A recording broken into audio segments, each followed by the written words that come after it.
السلام علیکم ورحمۃ اللہ تعالی وبرکاتہ۔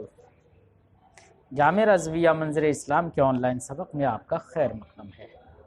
پیارے بچوں، کھولتے ہیں اپنی کتاب الحسامی۔ پہلے کچھ عبارت پڑھتے ہیں اور اس کے بعد اس کا مطلب سمجھتے ہیں۔ تو صفحہ نمبر 21 آپ کھولیے۔ تو تیار ہیں؟ بالکل شروع کرتے ہیں۔ بسم اللہ الرحمن الرحیم۔ ومن حکم هذا الباب ان العمل بالحقیقة متى امکن سقط المجاز لأن المستعار لا يزاحم الاصل فإن كانت الحقيقة متعذرة كما اذا حلف لا يأكل من هذه النخلة او مهجورة كما اذا حلف لا يضع قدمه في دار فلان صير الى المجاز وعلى هذا قلنا ان التوكيل بالخصومة ينصرف الى مطلق الجواب لأن الحقيقة مهجورة شرعا والمهجورة شرعا بمنزلة المهجور عادة ألا ترى أن من حلف لا يكلم هذا الصبي لم يتقيد بزمان صباه لأن ہجران الصبی مہجور شرعا۔ پیارے بچوں، آپ نے عبارت سنی، چلیے اس کا مطلب سمجھتے ہیں۔ اس سے پہلے صاحب کتاب نے وہ اعتراضات ذکر کیے تھے جو احناف پر اعتراضات ہوتے ہیں جمع بین الحقیقت والمجاز کو لے کر، اور ان کے جوابات ذکر کیے۔ آج یہاں پر حقیقت و مجاز کا ایک اور حکم بیان کر رہے ہیں۔ اس حکم کا خلاصہ یہ ہے کہ پیارے بچوں، اگر حقیقت پر عمل کرنا ممکن ہو، جہاں تک حقیقت پر عمل کرنا ممکن ہے تو حقیقت ہی پر عمل کیا جائے گا اور مجاز کی طرف نہیں پھیرا جائے گا۔ اگر حقیقت پر عمل کرنا ممکن نہ ہو، مثلاً نفس حقیقت ایسی ہو کہ اس پر عمل دشوار ہو، یعنی وہاں تک پہنچنا، حقیقت تک پہنچنا نہایت مشقت کے ساتھ ہو، تو اب ایسی صورت میں حقیقت مراد نہ لے کر مجاز کی طرف پھیر دیا جائے گا۔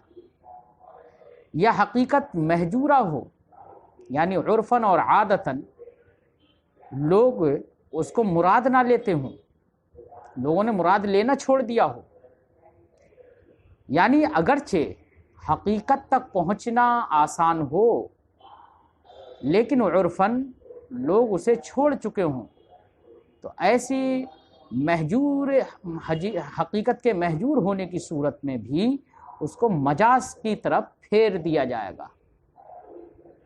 ہاں، اگر حقیقت نہ متعذر ہو اور نہ ہی حقیقت مہجور ہو، عرفاً عادتاً، ایسی شرعاً کسی بھی طریقے سے حقیقت مہجور نہ ہو،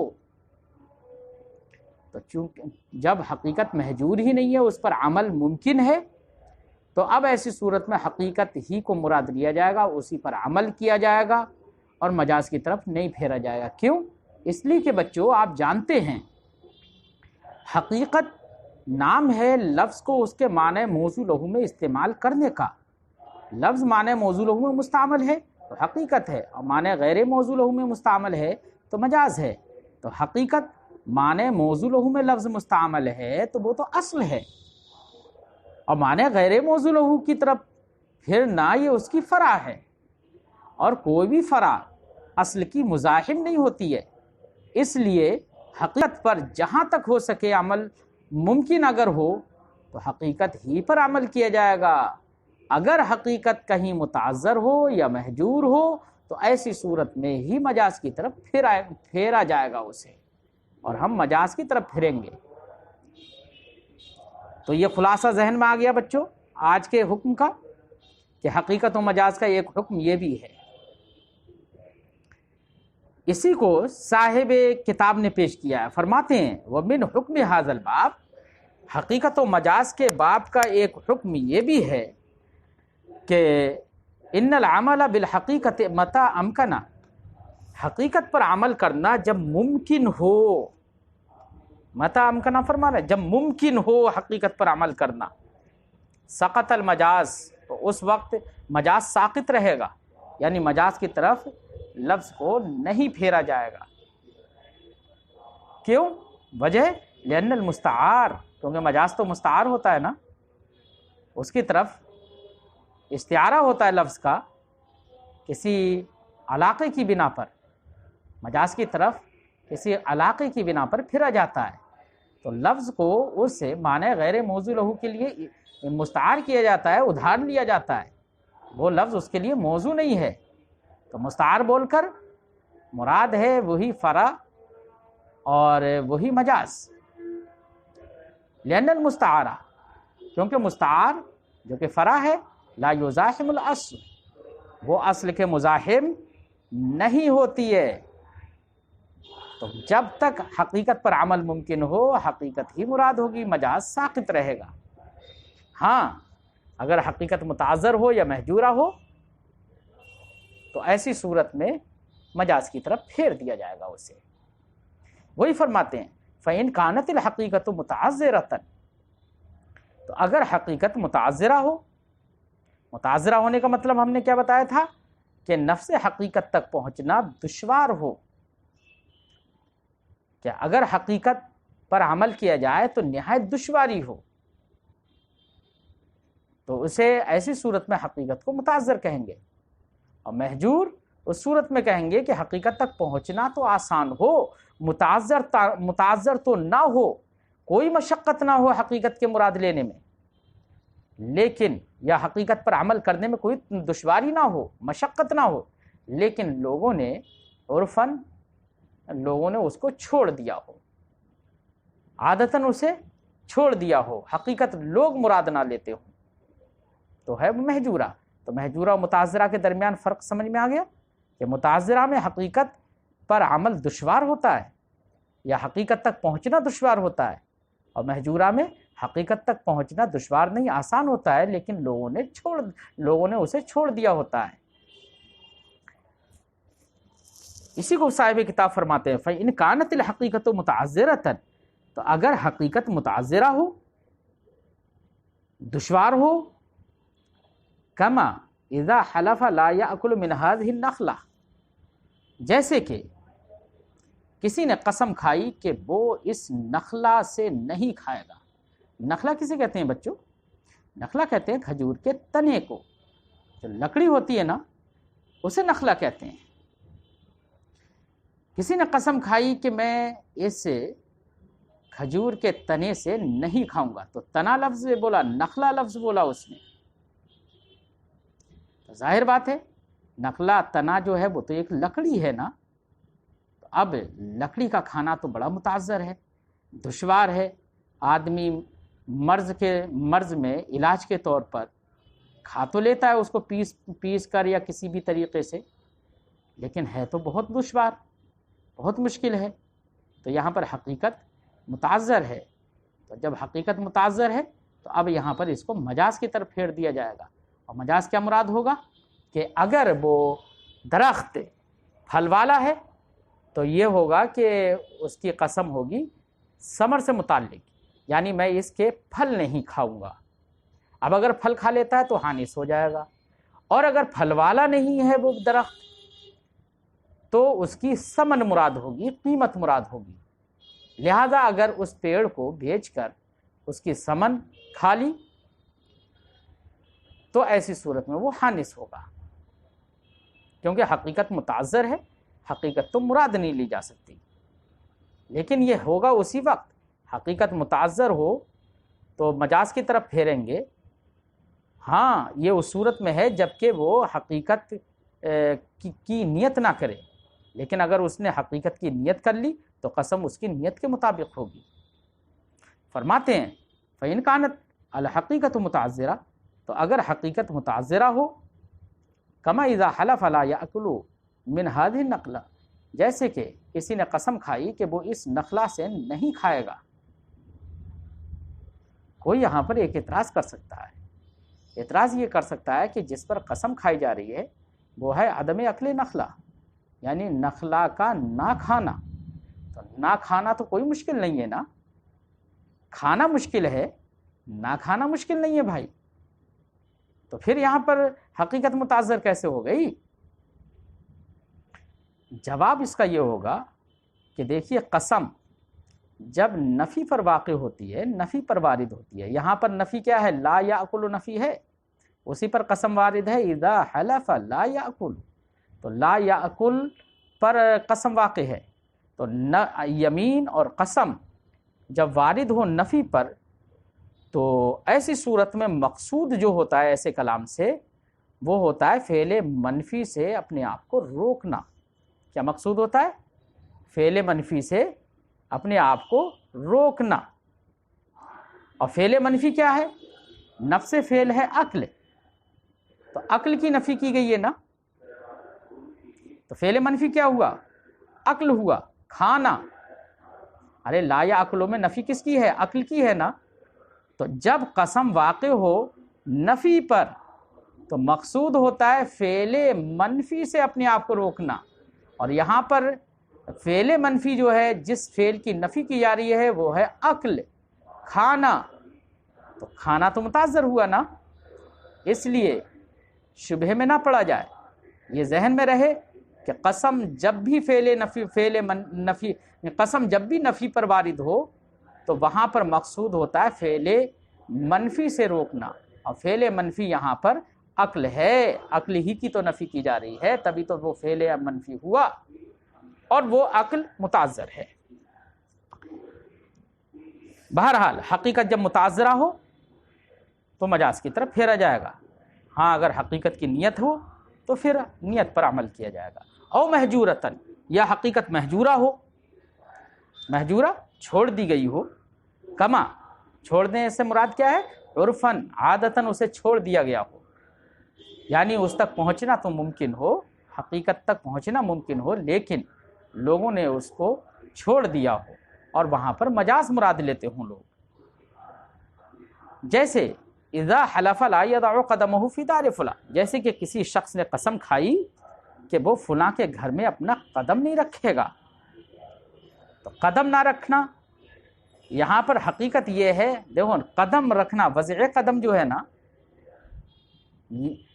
یہی فعل منفی ہے. یہاں پر قسم بھی فعل منفی پہ ہی وارد ہوئی ہے، یعنی قدم رکھنے پر. تو قدم رکھنا کا معنی حقیقی جو ہے وہ ہے ننگے پیر ہو کر بغیر داخل ہوئے اپنا قدم رکھ دے. دروازے کے باہر گیا اور دروازے کے باہر سے اپنا پاؤں دراز کر کے ننگا قدم اس کے جگہ پہ رکھ دیا، داخل نہ ہو. یہ ہے وضع قدم کا معنی حقیقی، اور یہ معنی حقیقی محجور ہے. عرفاً اور عادتاً لوگ اس کو مراد نہیں لیتے، حالانکہ مراد لینا آسان ہے، حقیقت تک پہنچنا ممکن آسان ہے یہاں پر، لیکن لوگ مراد لیتے نہیں ہیں، چھوڑ دیا ہے یہ معنی. جب یہ معنی چھوڑ دیا تو اب ایسی صورت میں اس کو مجاز کی طرف پھیر دیا جائے گا. اسی کو صاحب کتاب نے کہا سیرا الی المجاز. تو اب محجور ہونے یا متعذر ہونے کی صورت میں اس کو مجاز کی طرف پھیر دیا جائے گا. اب وضع قدم سے مراد نفس دخول ہے مجازن. کیا ہے؟ نفس دخول. لہذا معنی ہوگا میں اس کے گھر میں قدم نہ رکھوں گا، یعنی میں اس کے گھر میں گھسوں گا نہیں، داخل نہیں ہوں گا، یہ معنی ہے. لہذا اگر داخل ہو گیا، چاہے وہ سوار ہو کر داخل ہو، چاہے وہ ننگے پیر داخل ہو، چاہے پیدل داخل ہو، چاہے جوتا پہن کے داخل ہو، ہر صورت میں حانس ہوگا کیونکہ مجاز میں عموم ہے. بہرحال ضابطہ بن گیا کہ حقیقت پر جب تک عمل ممکن ہو تب تک حقیقت مراد ہوگی، اور حقیقت پر عمل متعذر ہو یا حقیقت محجور ہو تو اس صورت میں مجاز کی طرف پھیر دیا جائے گا. تو ضابطہ ذہن میں رہے، کیا حقیقت پر جہاں تک عمل ممکن ہو تب تک حقیقت ہی پر عمل کیا جائے گا، اور حقیقت متعذر یا محجور ہو تو حقیقت کو چھوڑ کر مجاز کی طرف پھیر دیا جائے گا. میں نے ایک بات کہی تھی کہ حقیقت محجور ہو عادتاً، عرفاً یا شرعاً، کیونکہ شرعاً جو حقیقت محجور ہوتی ہے وہ بھی عرفن اور عادت کے درجے میں ہوتی ہے۔ اسی کو صاحب کتاب آگے بیان کر رہے ہیں، وَعَلَىٰ هَٰذَا قُلْنَا، کہہ رہے ہیں اسی بنا پر ہم نے یہ بات کہی۔ کس بنا پر؟ کہ حقیقت جب محجور ہو تو مجاز کی طرف پھیر دیا جائے گا، اسی کی بنا پر ہم نے یہ بات کہی۔ کیا؟ ان التوکیل بالخصومت ينصرف الى مطلق الجواب، کہ توکیل بالخصومت کو پھیر دیا جائے گا مطلق جواب کی طرف۔ توکیل بالخصومت کا کیا مطلب ہے؟ توکیل بالخصومت کا مطلب ہے کہ کسی شخص نے کسی کو، دوسرے کو وکیل بنا دیا اس بات کا کہ وہ مدعی کا مخاصم بن جائے قاضی کے ہاں، کہ قاضی کے پاس جا کر جو مدعی ہے اس مدعی کے مد مقابل بن جائے، اس سے خصومت کرے، اس سے جھگڑے۔ تو خصومت، توکیل بالخصومت کا معنی حقیقی یہ ہے کہ چاہے وہ مدعی صحیح بات کہے یا غلط بات کہے، ہر صورت میں بھی اسے جھگڑنا ہے، یہ وکیل کو جھگڑنا ہے۔ یہ ہے توکیل بالخصومت۔ جیسے کہ آج کے زمانے میں ایسا ہی ہوتا ہے کہ چاہے دعویٰ کرنے والا حق دعویٰ کرتا ہو، ہم وکیل اگر کرتے ہیں تو ہمارا وکیل صرف اور صرف اس کے خلاف ہی بولتا ہے، چاہے وہ محق ہو یا مبطل ہو، اس سے لینا دینا نہیں۔ ہمیشہ مدعی کے خلاف ہی ہمارا وکیل بولتا ہے آج کے زمانے میں۔ تو آج کے زمانے میں تو یہاں پر توکیل بالخصومت کا معنی حقیقی ہی مراد ہے، خاص کر ہمارے ہندوستان میں۔ بہرحال لیکن یہاں پر توکیل بالخصومت کا جو معنی حقیقی ہے وہ محجور ہے شرعاً۔ کیوں؟ اس لیے کہ اگر کوئی حق بول رہا ہے تو شریعت کہتی ہے کہ اب اس سے جھگڑو مت، اس کی بات مان لو۔ تو اب خصومت کا معنی جو توکیل خصومت کا جو معنی حقیقی تھا اب وہ متروک ہو گیا شرعاً۔ شریعت نے جھگڑنے سے ایسی صورت میں منع کر دیا۔ شریعت نے فرمایا لا تنازعوا، آپس میں جھگڑا مت کرو۔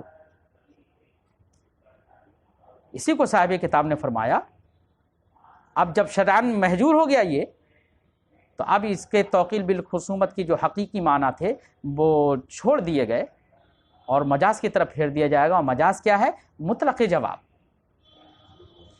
یعنی جواب کی طرف پھیر دیا جائے گا کہ اگر مدعی دعویٰ کر رہا ہے اور اس کی بات حق ہے تو اقرار کرے، اور اس کی بات اگر غلط ہے تو انکار کرے۔ صرف یہی نہیں ہے کہ اس کی مخالفت ہی کرتا رہے، ہر صورت میں اس کا انکار کرے، یہ نہیں، بلکہ مطلق جواب کی طرف کہ چاہے وہ اقرار ہو، اقرار کرنے کی ضرورت ہو تو اقرار کرے، انکار کرنے کی ضرورت ہو تو انکار کرے، شرع کے اعتبار سے۔ بہرحال حقیقت متروک ہو گئی شرعاً یہاں پر، ینصرف الی مطلق الجواب، تو اب اس کو توکیل بالخصومت کو پھیر دیا جائے گا مطلق جواب کی طرف۔ تو شریعت کے اعتبار سے اگر ہم وکیل کریں گے تو ہم وکیل ہمارا اس معنی کر ہوگا کہ اگر حق بات مدعی کہہ رہا ہے تو اس کی بات کو قبول بھی کرے، اور اگر وہ غلط بول رہا ہے تو انکار کرے۔ تو مطلق جواب کی طرف پھیر دیا جائے گا۔ کیوں؟ لأن الحقیقت محجورۃ شرعا، کیونکہ یہاں پر حقیقت محجور ہے شرع کے اعتبار سے۔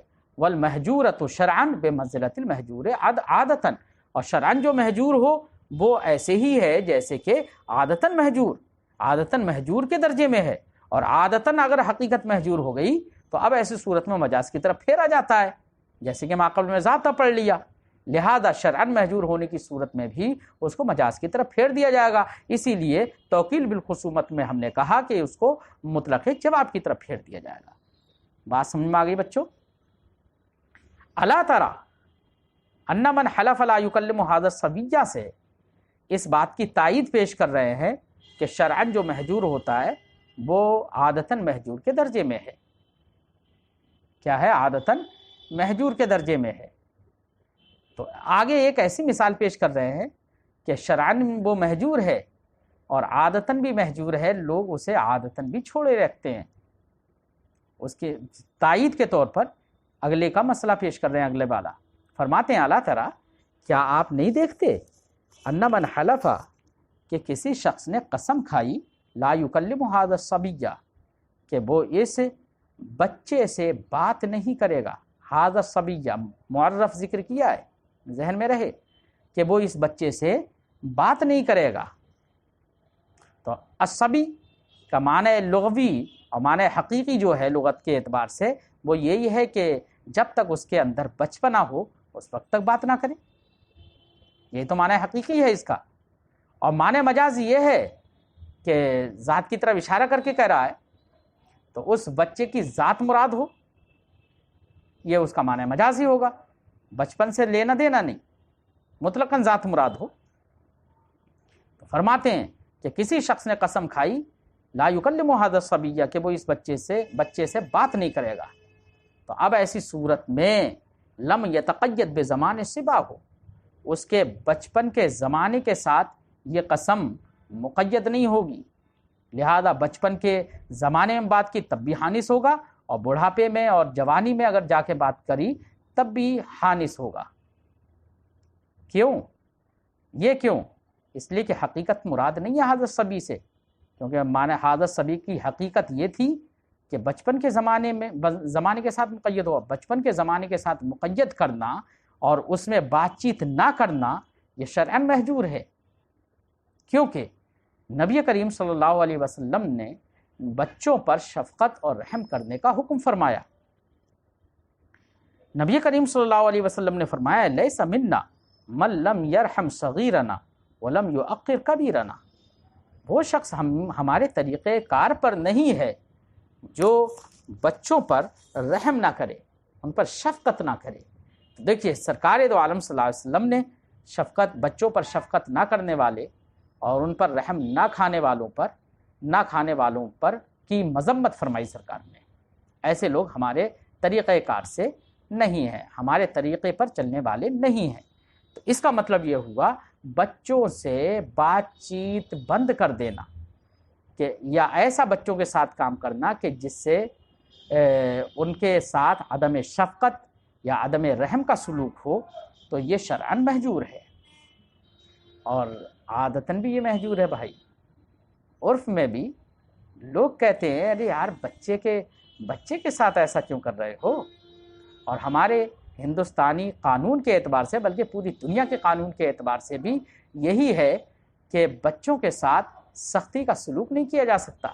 یہی وجہ ہے کوئی نابالغ بچہ ہوتا ہے، حالانکہ یہاں پر تھوڑی سی زیادتی بھی ہے اپنے ہندوستان کے قانون میں، کہ اگر کوئی نابالغ بھی ہوتا ہے چاہے وہ بچہ نہ رہے، سبھی نہ ہو چاہے، لیکن نابالغ ہے ابھی، تو ابھی اس کے اوپر وہ حدود جاری نہیں ہوتی ہیں جو کہ بالغین پر حدود جاری ہوتی ہیں۔ تو عرف اور عادت میں بھی یہ حقیقت متروک ہے، بچوں کے ساتھ وہ سلوک عدم شفقت اور عدم رحم کا سلوک نہیں کیا جاتا ہے۔ تو اس سے یہ سمجھ میں آ گیا کہ جو شرعاً محجور ہوتا ہے وہ عادتاً محجور کے درجے میں ہے، اور عادتاً جو محجور ہو، عرفاً جو محجور ہو، تو وہاں پر حقیقت کو چھوڑ کر مجاز کی طرف پھیر دیا جاتا ہے۔ ایسے ہی یہاں پر لا یکلم ھذا الصبیہ کے اندر جب شرعاً محجور ہے اور یہ عرفاً بھی محجور ہے، عرفاً محجور کے درجے میں ہے، تو اب یہاں پر بھی ھذا الصبیہ یہ قسم اس کے بچپن کے زمانے کے ساتھ مقید نہیں ہوگی، کیونکہ بچپن کے زمانے کے ساتھ مقید کر دیں گے تو مطلب ہوگا کہ اس کے بچپنے کی وجہ سے وہ اس سے بات نہیں کر رہا ہے، اور یہ ہے اس پر عدم شفقت، اس پر عدم رحم ہے یہ۔ لہذا ھذا الصبی سے اس کا معنی حقیقی مراد نہ ہو کر معنی مجازی مراد ہوگا، وہ کیا ہوگا؟ مطلق ذات مراد ہوگی، یہاں پر وصف صبا معتبر نہیں ہوگا۔ بات سمجھ میں آ گئی؟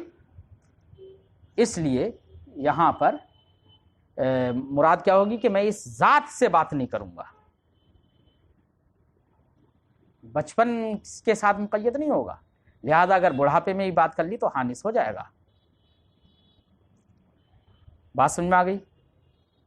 اب یہاں پر ایک اعتراض کوئی کر سکتا ہے، اعتراض کوئی یہ کر سکتا ہے کہ عرب کے محاورات میں یہ بات متحقق ہے، عرب کے بول چال میں ان کے اپنے استعمال میں یہ بات متحقق ہے کہ مشار الیہ کے اندر وصف معتبر نہیں ہوتا ہے۔ اگر ہم کسی کی طرف اشارہ کرتے ہیں نا تو وہاں پر اشارے سے تعین ہو جاتی ہے، وہاں پر وصف معتبر نہیں ہوتا مشار الیہ میں۔ لہذا جب ھذا الصبی اشارہ کر کے کہہ رہا ہے تو یہاں پر وصف صبا ویسے ہی معتبر نہیں ہے، تو یہ جب وصف سبا معتبر نہیں ہے تو اب اس کو بلا وجہ میں مجاز کی طرف پھیرنے کا قول کرنا یہ بھی تو صحیح نہیں ہوگا. تو یہاں کوئی ضرورت نہیں ہے اس بات کی کہ اس کو مجاز کی طرف پھیرا جائے اور اس کو کہا جائے کہ یہ شرعاً محجور ہے. محجور شرعی بنانے کی ضرورت نہیں ہے.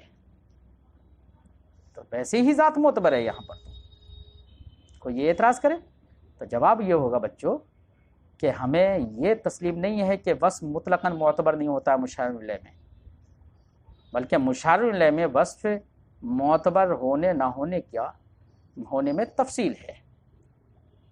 وہ یہ کہ مشار الیہ کے اندر اگر وصف ایسا ہو کہ جو داعی الی الیمین کی صلاحیت رکھتا ہو